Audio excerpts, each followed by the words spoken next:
Now, when we talk about Nigerian crime, it's often synonymous with cybercrime, variants of the original so-called 419 scam, emails where the suspect claims to be a prince or princess and without access to their riches. And if we can help them out with money, we'll share their windfall. Then the victim's bank accounts get emptied and they're never heard of again.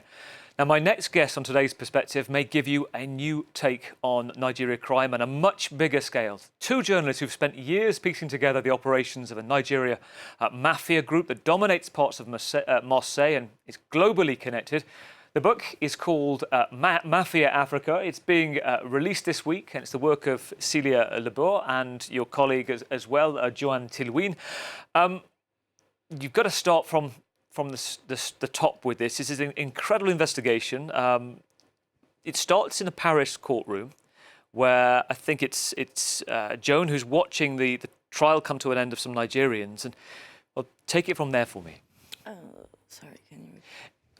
You start this case, you're looking at some Nigerians who've been into court in a trial, and it takes you on a path into a web. My colleague Joanne actually was following this case in Paris, and at the time I was a correspondent in Nigeria.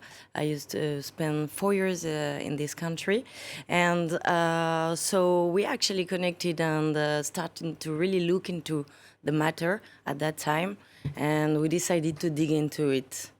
And just give me a sense of the scale of this, because there's two things that spring to my mind. In setting out this mafia group, we're in Marseille. You introduce chapter by chapter each character, so you've clearly got sort of a good relationship with people on the outside that really don't want you to know any of their business. Yes, and that was a tricky part, actually. So we had so many characters, so we decided not to choose, first of all, like to really, because there were so many people that had really interesting stories and insightful things to tell about what was going on. And so with many of them, the approach was quite complicated initially. Actually, yes, but we spent a lot of time. We worked with social workers in Marseille, with NGOs in Nigeria, and we spent a lot of time in Quartier Nord de Marseille. So in this complicated area of Marseille, we spent a lot of time as well with people. We approached also Nigerian people from the community, like the diaspora, fathers, mothers, normal people who have been living in Marseille for a while, and all these people helped us a lot. Give us some of the key findings that you bring out in this book, the way this group operates. So the thing is that they are actually involved in many different trafficking. So basically prostitution networks, drug trafficking, and cyber fraud, as you mentioned earlier, are their main activities at the moment. But they are really diversifying all the time. There is a constant evolution of these groups. They are expanding all over the world. So now they are actually present in most of the continents.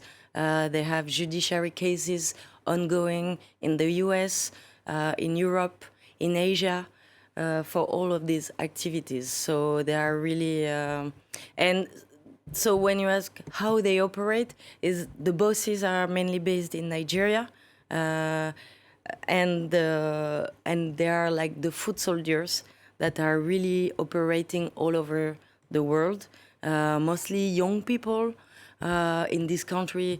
Like, this is a really big country, like the most populated country in Africa, 200 million people. And these youth, they don't have hope today in Nigeria. They don't have jobs. They don't have anything to do. They are facing what they call an alleged corrupt elite. And it's so immigration, exile is really one of the key for them. Like at the moment in Nigeria, everyone is always talking about Japa, what they call immigration. And that's the thing. So like joining such a group somehow is one of the solutions for them. You call it a cult, don't you? There's certain membership rituals and rites of being in it. Yes, so they are called cults in Nigeria. Everyone called them this way, actually. And So they have a lot of mystic rituals, ceremonies. For example, the initiation ceremonies are really like you have a specific cocktail to drink, sometimes with blood in it. You have also the oath taking for the women and girls that are going to be prostituted. So you have a lot of rituals like this that are really inspired from the ancestral traditions and the pre-colonial actually religions. Well, you see it. I mean, there's one chapter where you talk about there's somebody, one of the gang, who's got a bayonet in the middle of the street in Marseille. Is it something that you can pass by easily? Is it hidden? How open is it?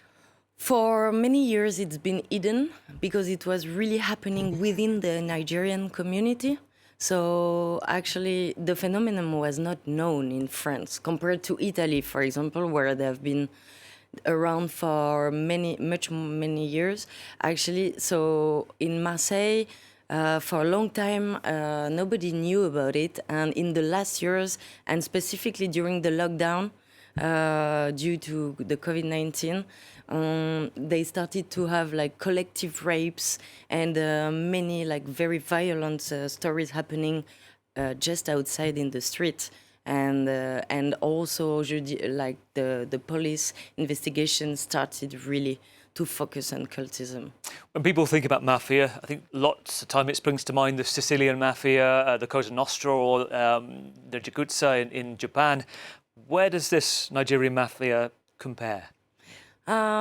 Somehow it's very complicated to compare because it's much more complex than the traditional mafia with a very centralized organization and so on. You have a lot of foot soldiers, as I said, and they act quite independently from each other. It's difficult to control those foot soldiers. They are so numerous, so expanded all over the place. But at the same time, they have links with the biggest criminal organization in the world. So Italian mafia, South American cartels, and so on. They have really strong links with them. And briefly, there's very little I think you see on this. It's a brilliant read. Netflix, Amazon, have the series producers been in touch? Have you had any interest yet for a TV epic on this? That would be fantastic. We will see. Céline Lebeur, thank you so much. That's the book Mafia Africa. Well, that's it from me and the team this morning. Stay with us on France 24. We'll give you the latest on Georgia and what's going on in Bakhmut too, here on France 24.